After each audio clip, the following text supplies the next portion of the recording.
वर्ण समूह मात्र है, तो वर्ण समूह तो वायः पटम इतना भी हो सकता है, पटम क इतना भी हो सकता है, पटम करो इतना भी हो सकता है ना। तो एक पद का पदत्व अवच्छिन्न ये एक पद है, ऐसा वहां पे ज्ञान नहीं हो पाएगा, समस्या आ जाएगी। वो दोष आ रहा है मीमांसकों के मत में, उसी को कहा है अत्र मते एकम पट पदम इत्यादि अनुपपत्तेराह। मीमांसकों का जो मत है उसमें एकम पट पदम, एक पट पद है, इत्यादि की अनुपत्ति होने के कारण, सिद्धि असिद्धि होने के कारण आह दूसरा पक्ष दिखाते हैं अन्य वैयाकरणाः। अन्य से जिसको दिखाया है वो कौन है? वैयाकरणाः। वर्ण व्यतिरिक्तम पदस्फोटम इच्छन्ति, वर्ण से अव्यतिरिक्त पद स्फोट को चाहते हैं, माने वो पद का शब्द का स्वरूप क्या मानते हैं? पदस्फोट ही शब्द का वास्तविक स्वरूप है, ऐसा मानते हैं। अपरे वाक्य स्फोटम अपरे संगिरन्ते, और जो अन्य आचार्य हैं वो वाक्य स्फोट को ही स्वीकार करते हैं। त एव मुख्याः, वो कह रहे हैं कि उद्योतकार कह रहे हैं कि वही मुख्य है, माने सीधे सीधे देखा जाए तो भाषाभिप्राय को प्रकट करने वाला वाक्य ही होता है, ठीक है। लेकिन फिर भी वाक्य के अवयव के रूप में पदस्फोट भी मान्य है, उसमें भी दोष नहीं आता है। लेकिन अगर हम वर्ण समूह मात्र पद माने, वर्ण समूह मात्र वाक्य माने, तो फिर वो तो बहुत दोषयुक्त हो जाता है पद। पदे वर्णानामिव वाक्यपदानां कल्पितत्वात् तेषामर्थवत्वमपि काल्पनिकमिति वाक्यस्यैव शब्दत्वमिति तद्भावः। जो केवल वाक्य स्फोट को ही मानते हैं, पद स्फोट को भी नहीं मानते हैं, उनका मत कैसा है, उनका भाव कैसा है, पीछे वो देखे। पदे वर्णानामिव, कह रहे हैं कि जैसे पद में वर्ण कल्पित होते हैं ना, पदे वर्णानामिव कल्पितत्वात् वाक्ये पदानां कल्पितत्वात्, पदे वर्णानामिव वाक्ये पदानां कल्पितत्वात्, पद में वर्णों की भांति वाक्य में पदों के कल्पित होने से तेषां अर्थवत्वमपि काल्पनिकम् इति, जो पदों का अर्थवत्व है वो भी काल्पनिक ही है। इति वाक्यस्यैव शब्दत्वम्, इसलिए संपूर्ण वाक्य का ही शब्दत्व है, संपूर्ण वाक्य का ही एक अर्थ है और संपूर्ण वाक्य को ही ये लोग शब्द मानते हैं। इति तद्भावः, जो वाक्य स्फोट कह रहे हैं उनका ये भाव है। पूरा वाक्य ही उनके मत में क्या है? एक शब्द है, ठीक है। क्योंकि वाक्य का ही अर्थवत्व है, तो इसका मतलब वाक्य का ही अर्थवत्व है, तो वाक्य में जो पद हैं अलग अलग, उनका अर्थवत्व तो कल्पित है, वास्तविक नहीं है। आगे देखिए। अन्य तो ध्वनिरेव शब्दः सच कार्यः। अन्य और भी कुछ ऐसे आचार्य हैं जो केवल वैखरी ध्वनि को ही शब्द कहते हैं और वो कार्य है ऐसा मानते हैं। तद व्यतिरिक्त, और उनका हेतु क्या है ऐसा मानने में? तद व्यतिरेकेण अन्यस्य अनुपलम्भात्, ध्वनि के अतिरिक्त अन्य शब्द की अनुपलब्धि होने से, ये उनका हेतु है। तो वैशेषिकादयः, अन्य कौन है? ये उद्योतकार दिखा रहे हैं वैशेषिकादयः। और जब वैशेषिक कह दिया तो वैशेषिक और न्याय तो समान तंत्र है, तो जो नैयायिक होते हैं वो भी ये इसी पक्ष को स्वीकार करते। ध्वनिरेव शब्दः, ये जो स्थूल ध्वनि है वही शब्द है और वो कार्य है, वो अनित्य है। वो ध्वनि कैसी है? उद्योतकार कहते हैं सच वर्ण अवर्णात्मकत्वेन द्विविधः, वो वर्णात्मक भी होती है और अवर्णात्मक भी होती है, ठीक है ना। मनुष्यों की वर्णात्मक होती है, अन्य यंत्र आदियों की या अन्य पशु पक्षी आदियों की अवर्णात्मक होती है। एवं च कंठादिवत् शास्त्रम् अपि तस्य कारणम् इत्याशयः। और जब वो कारण, देखिए ये अंतिम जो पक्ष वैशेषिकार इत्यादियों का दिखाया है, ध्वनिरेव शब्दः सच कार्यः, ध्वनि ही शब्द है और वो ध्वनि कैसी है? कार्य है। कार्य है माने, कार्य है माने बनाने योग्य है।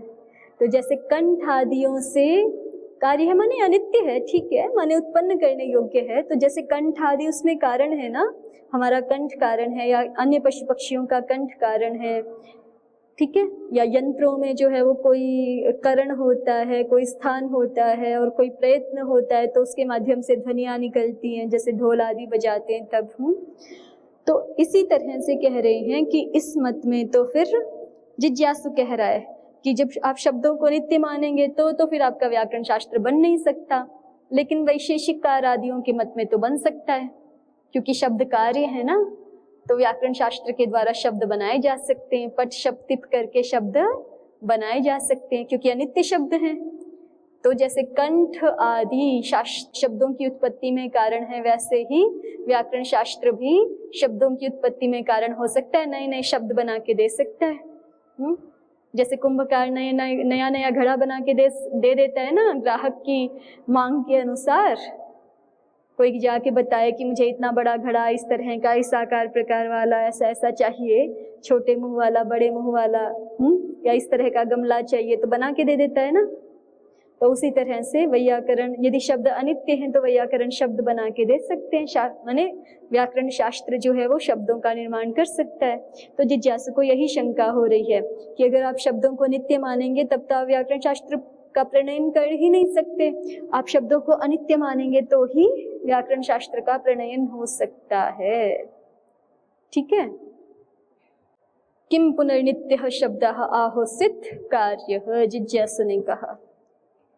तो समाधाता कह रहे हैं आगे, संग्रहे एतत् प्राधान्येन परीक्षितं नित्यो वा स्यात् कार्यो वा तत्रोक्ताः दोषाः प्रयोजनान्यप्युक्तानि तत्र तेषः निर्णयः यद्येव नित्यः अथापि कार्यः उभयथापि लक्षणं प्रवर्त्यमिति। देखिए समाधाता क्या कह रहे हैं, संग्रहे सप्तमी है ये, संग्रहे एतत् प्राधान्येन परीक्षितम्, ये तो लोप हो रखा है ना विभक्ति का, अया आदेश होकर के या का लोप हो जाएगा ना। नहीं हो जाएगा, बहुत देर लगा रहे हो। संग्रहे एतत् एचो यवायावः भो भगो अघो अपूर्वस्य योषि। और आगे य का लोप, ये तो खैर य आदेश करता है, ये नहीं। य का लोप किससे करोगे, लोपः शाकल्यस्य, है ना वहां उस प्रकरण में सूत्र 8.3, लोपः शाकल्यस्य से शाकल्य आचार्य के मत में लोप हो जाएगा। तो संग्रहे एतत् प्राधान्येन परीक्षितम्, संग्रह क्या है तो प्रदीप देखिए, संग्रह इति ग्रंथ विशेष है। कौन सा ग्रंथ विशेष है तो उद्योतकार बता रहे हैं, संग्रह व्याडिकृतो लक्ष्य श्लोक संख्यो ग्रंथ इति प्रसिद्धि।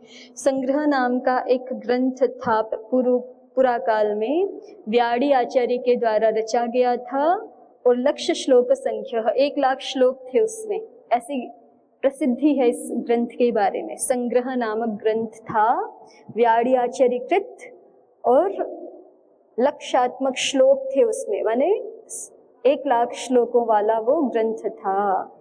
तो उसी ग्रंथ के आधार पे आचार्य कह रहे हैं, संग्रहे एतत् प्राधान्येन परीक्षितम्, संग्रह ग्रंथ में ये प्रधानता से परीक्षा की गई है। क्या परीक्षा की गई है, नित्यो वा स्यात् कार्यो वा, कि ये शब्द नित्य होना चाहिए या कार्य होना चाहिए, माने सिद्धांततः हम इसको कैसा स्वीकार करें, शब्द को नित्य माने कि कार्य माने। तो कह रहे हैं कि तत्रोक्ताः दोषाः प्रयोजनान्यप्युक्तानि, वहीं पर कहाँ पर, संग्रह नामक ग्रंथ में ही, जहाँ इसकी परीक्षा की गई है शब्द की कि ये नित्य होना चाहिए कि अनित्य, तो वहां पर दोनों ही पक्षों के दोष भी दिखाए हैं और दोनों ही पक्षों के प्रयोजन भी दिखाए गए हैं। नित्य माने तो क्या लाभ है, क्या हानि है, अनित्य माने तो कैसा रहेगा। और वहां निर्णय क्या किया है, तत्र त्वेषः निर्णयः यद्येव नित्यः, और वहां निर्णय ये है कि यद्येव नित्यः, यद्य अथापि कार्यः, कि चाहे शब्द नित्य हो, अथापि कार्यः, या फिर कार्य ही हो, अनित्य ही हो, उभयथापि लक्षणं प्रवर्त्यम, दोनों ही पक्षों में शास्त्र का प्रवर्तन तो होना ही चाहिए। ठीक है, व्याकरण शास्त्र तो बनाया जाना ही चाहिए, सूत्र तो बनाए जाने ही चाहिए, उभयथा लक्षणं प्रवर्त्यमिति। तो यहाँ पर जो है वो बहुत सीधे सीधे नहीं कहा, जिज्ञासु ने पूछा था किम पुनर्नित्यः शब्दः आहोसित कार्यः। अब इस पे पूरी लंबी विस्तृत चर्चा नहीं की ना, दूसरे ग्रंथ का प्रमाण दे करके कि वहां पर शब्द के बारे में खूब चर्चा की गई है कि नित्य है कि कार्य है, गुणों दोषों का भी वहां खूब विचार किया गया है और अंततः ये स्वीकार किया गया है। जो आपके मन में प्रश्न आ रहा है कि अगर शब्द कार्य माना जाए तब तो शास्त्र का प्रवर्तन होना चाहिए, शब्द यदि नित्य माना जाए तब तो शास्त्र का प्रवर्तन नहीं होना चाहिए, तो आपकी शंका का समाधान ये है कि वहां पे व्याड़ी आचार्य ने ऐसा समाधान दिया है कि यद्येव नित्यः अथापि कार्यः उभयथा लक्षणम प्रवर्त्यम। चाहे कि शब्द को हम नित्य स्वीकार करें कि चाहे अनित्य स्वीकार करें, लेकिन व्याकरण शास्त्र तो बनाया जाना ही चाहिए। उभयथापि लक्षणम प्रवर्त्यम। भाष्य देखिए, उभयथापि एवं च निष्फलोऽयं विचारः इति भावः। तो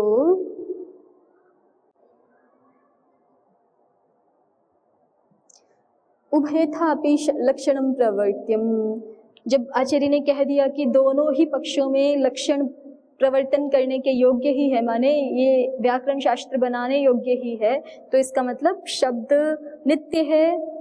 जब दोनों ही पक्षों में वहां निर्णय यही दिया गया है कि दोनों ही पक्षों में शास्त्र तो बनाया ही जाना चाहिए, तो हमारे लिए ये विचार करना निष्फल है कि इस पे हम फिर से विचार करें कि शब्द कार्य है कि नित्य है।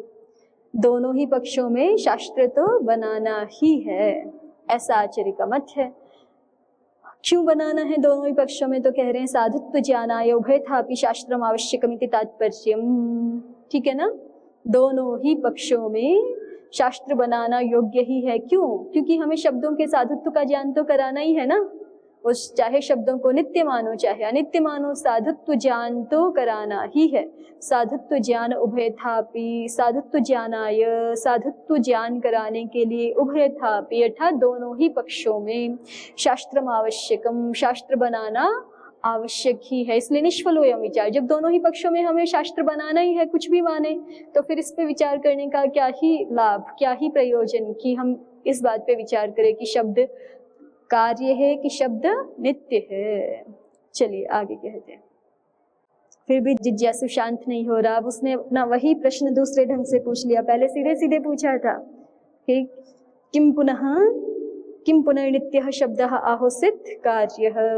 अब उसी प्रश्न को थोड़ा सा जो है वो थोड़ा सा अलग ढंग से पूछ रहा है। प्रश्न वही है, किम कथम पुनरिदम भगवतः पाणिनेराचार्यस्य लक्षणम प्रवृत्तम, कि हमें ये बता दो कि महर्षि पाणिनि जी का ये जो लक्षण है माने शास्त्र है, ये कैसे प्रवृत्त हुआ है, शब्द को नित्य मान के कि अनित्य मान के। तो अंततः वही पूछ लिया ना फिर से। ये कह सकते हैं ज्यादा से ज्यादा कि पहले उसने बिल्कुल जो है वो एक व्यापक स्तर पे प्रश्न किया था, किम पुनर्नित्यः शब्दः आहोसित कार्यः, कि सारा का सारा शब्द नित्य है कि वो कार्य है। अब कह रहे हैं तो उसमें थोड़ा सा अलग ये हो गया कि महर्षि पाणिनि जी का शास्त्र किस सिद्धांत को लेके प्रवृत्त हुआ है, शब्द को नित्य मान करके कि शब्द को अनित्य मान करके। प्रदीप देखिए, कथम पुनरिति किम आचार्य एव स्रष्टा शब्दार्थ संबंधानाम अथ स्मर्ता इति प्रश्न।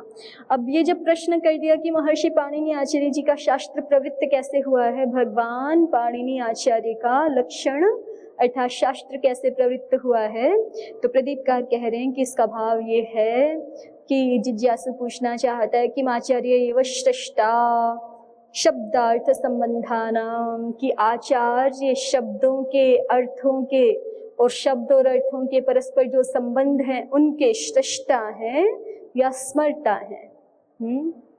जैसे हम कहें कि हम जो है वो हमने पुस्तक शब्द बनाया, तो हम पुस्तक शब्द के स्रष्टा हुए। स्रष्टा तो वो होगा जो पहली बार बनाएगा, है ना, श्रेष्ठा तो वो होगा। और फिर पुस्तक शब्द का इस पदार्थ के साथ संबंध है, पुस्तक शब्द का अर्थ ये है, ये भी हमने निर्धारण किया। क्या हमने निर्धारण किया? नहीं। और पुस्तक और पुस्तक शब्द का और इस अर्थ का आपस में संबंध है, तो यदि उसको निर्धारण करने वाला प्रथम निर्धारण करने किया जाए आचार्य के द्वारा, तब तो आचार्य उसके श्रेष्ठा हैं, अन्यथा यदि पहले से परंपरा चली आ रही है, महर्षि पाणिनि जी से पहले भी जो है इस पदार्थ को पुस्तक ही कहते थे, ठीक है, इस पदार्थ को लेखनी, अंकनी या लेखनी ही कहते थे, तब तो फिर आचार्य केवल इन शब्दों के अर्थों के और संबंधों के स्मर्ता मात्र हैं, है ना, स्मर्त्री मात्र हैं, आचार्य सृष्टा नहीं है। तो जिज्ञासु यही पूछ रहा है। देखिए, यदि शब्द नित्य हैं तो कोई भी जो आगे के आचार्य होंगे वो शब्दों का व्याख्यान करेंगे तो वो शब्दों के सृष्टा नहीं होंगे, वो शब्दों के स्मर्ता ही होंगे। लेकिन यदि शब्द कार्य है तो फिर आचार्य क्या हो जाएंगे, शब्दों के सृष्टा हो जाएंगे, है ना। तो ये उसी प्रथम प्रश्न को ही थोड़े अलग ढंग से पूछ लिया है, शब्द नित्य है या क्या कार्य है। तो इस पर ये भी इस पर ही ये निर्भर करता है कि कौन सा यदि हम पक्ष मानेंगे, शब्द नित्य है मानेंगे तो आचार्य स्मर्ता सिद्ध हो जाएंगे, शब्द यदि हम कार्य मानते हैं तो आचार्य सृष्टा हैं, ऐसा बन जाएगा। तो इसलिए जिज्ञासु पूछ रहा है, कथम पुनरिदम भगवतः पाणिनेराचार्यस्य लक्षणं प्रवृत्तम्। आचार्य पाणिनि भगवान का ये शास्त्र कैसे प्रवृत्त हुआ है। प्रदीप ने कहा कि आचार्य व सृष्टा शब्दानाम शब्दार्थ संबंधानाम अथ स्मर्ता इति प्रश्नः। क्या आचार्य ही शब्दार्थ संबंधों के सृष्टा हैं अथवा स्मर्ता ही हैं केवल, ये प्रश्न है। तो उद्योतकार कहते अथ पाणिनि सत्र व्याख्यान भूतम वार्तिकम अवतारयति। अथ पाणिनि सूत्र व्याख्यान भूतम वार्तिकम अवतारयति। महर्षि पाणिनि जी के सूत्रों के का व्याख्यान भूत जो वार्तिक है उसका अवतरण करा रहे हैं। अब जिज्ञासु इस प्रश्न के द्वारा, जिज्ञासु ने प्रश्न पूछा, उत्तर में समाधाता बोलेंगे सिद्धे शब्दार्थ संबंधे। तो ये वार्तिक का अवतरण, जैसे आप लोगों ने तो वो पढ़ा है ना योग दर्शनम, तो वहां पे सूत्र की अवतरणिका बनाते हैं ना। तो इसी तरह से ये जो प्रश्न है, कथम पुनरिदम भगवतः पाणिनेराचार्यस्य लक्षणं प्रवृत्तम, ये सिद्धे शब्दार्थ संबंधे की भूमिका बना रहे हैं। अथ पाणिनि सूत्र व्याख्यान भूतम वार्तिकम अवतारयति कथम पुनरिति। अत एवात्र पाणिनि नाम ग्रहणम, अत एव अत्रैव पाणिनि नाम ग्रहणम, इसलिए यहाँ पर ही पाणिनि महर्षि जी के नाम का ग्रहण किया गया। इतः पूर्वं तु सवार्तिक शास्त्र अन्वाख्यान प्रयोजन विषय प्रदर्शन परो भाष्यकारस्यैव ग्रंथ इति बोध्यम्। इतः पूर्वं तु, इससे पहले तो सारा का सारा सवार्तिक शास्त्र अन्वाख्यान प्रयोजन विषय प्रदर्शन पर, वार्तिक सहित शास्त्र अन्वाख्यान का प्रयोजन विषय प्रदर्शन परक भाष्यकार का ही ग्रंथ था इति बोध्यम, ऐसा जानना चाहिए। ये जो अग्रिम वार्तिक है सिद्धे शब्दार्थ संबंधे, इसको उद्योतकार महर्षि पाणिनि जी के सूत्र का ही व्याख्यान है ये वार्तिक, ऐसा मान रहे हैं। लिखा है ना उद्योतकार ने, अथ पाणिनि सूत्र व्याख्यान भूतम वार्तिकम अवतारयति। महर्षि पाणिनि जी के सूत्र के व्याख्यान भूत वार्तिक को ही यहाँ पर अवतरण करा रहे हैं कथम पुनरिति इस प्रश्न के द्वारा। इसलिए महर्षि पाणिनि जी का नाम ग्रहण किया जिज्ञासु ने, ठीक है। और इससे पहले तो जो हमने सारा कुछ पढ़ा है वार्तिक सहित, जो भी शास्त्रान्वाख्यान के क्या प्रयोजन है ये चल रहा था ना इससे पहले, तो प्रकरण पूरा शास्त्रान्वाख्यान के क्या प्रयोजन है ये चल रहा था। लेकिन इससे पहले कोई वार्तिक तो नहीं आई, पहला वार्तिक यही है सिद्धे शब्दार्थ संबंधे, है ना। इससे पहले कोई जो है उद्धरण के रूप में इन्होंने उद्धृत किया हो तो भले ही, लेकिन इससे पहले कोई वार्तिक तो आया नहीं। आप लोगों को ध्यान है कोई वार्तिक इससे पहले? नहीं, वार्तिक तो नहीं ही है। चलिए, इतः पूर्वं तु सवार्तिक शास्त्रान्वाख्यान प्रयोजन विषय प्रदर्शन परो भाष्यकारस्यैव ग्रंथ इति बोध्यम। इससे पहले तो सारा का सारा जो ग्रंथ है वो भाष्यकार का ही है। शास्त्रान्वाख्यान प्रयोजन विषय प्रदर्शन पर, शास्त्र के अन्वाख्यान के प्रयोजन विषय को दिखाने वाला भाष्यकार का ही ग्रंथ है। शब्दार्थ संबंधानामिति, शब्दाश्च अर्थाश्च संबंधाश्च इति द्वंद्व, द्वंद्व समास है यहाँ पे, शब्द अर्थ और संबंध। शब्द अर्थ और संबंधों के सृष्टा आचार्य हैं या स्मर्ता है। एवं च किम अपूर्व शब्द निष्पादन द्वारा अर्थ विशेष संबंध निष्पादकत्वं शास्त्रस्य किं वा सिद्ध शब्दार्थ संबंध बोधकत्वम् इति प्रश्नार्थः इति तात्पर्यम्। एवं च, और इस प्रकार से, किम अपूर्व शब्द निष्पादन द्वारा अर्थ विशेष संबंध निष्पादकत्वं शास्त्रस्य, अपूर्व शब्द निष्पादन द्वारा, अपूर्व माने नया, ठीक है, नया शब्द निष्पादन कर रहे हैं, ठीक है, नया शब्द बना रहे हैं और वो बना करके अर्थ विशेष संबंध निष्पादकत्व, उसका किसी अर्थ विशेष के साथ संबंध बना रहे हैं। ये शास्त्र का कार्य है क्या? शास्त्र का स्वरूप ऐसा है क्या कि वो अपूर्व शब्द भी बना रहे हैं और उनका अर्थ विशेषों के साथ संबंध भी करा रहे हैं? ये शास्त्र का स्वरूप है क्या? एवं च किम अपूर्व शब्द निष्पादन द्वारा अर्थ विशेष संबंध निष्पादकत्वं शास्त्रस्य किं वा सिद्ध शब्दार्थ संबंध बोधकत्वं, या फिर सिद्ध शब्दार्थ संबंध बोधकत्वं, या फिर जो है शास्त्र क्या कर रहा है, सिद्ध शब्दार्थ संबंध है पहले से ही। सिद्ध शब्दार्थ संबंध है माने शब्द अर्थ और उनका संबंध पहले से ही सिद्ध है, नित्य है, और केवल उसका बोध जो है वो शास्त्र करा रहा है।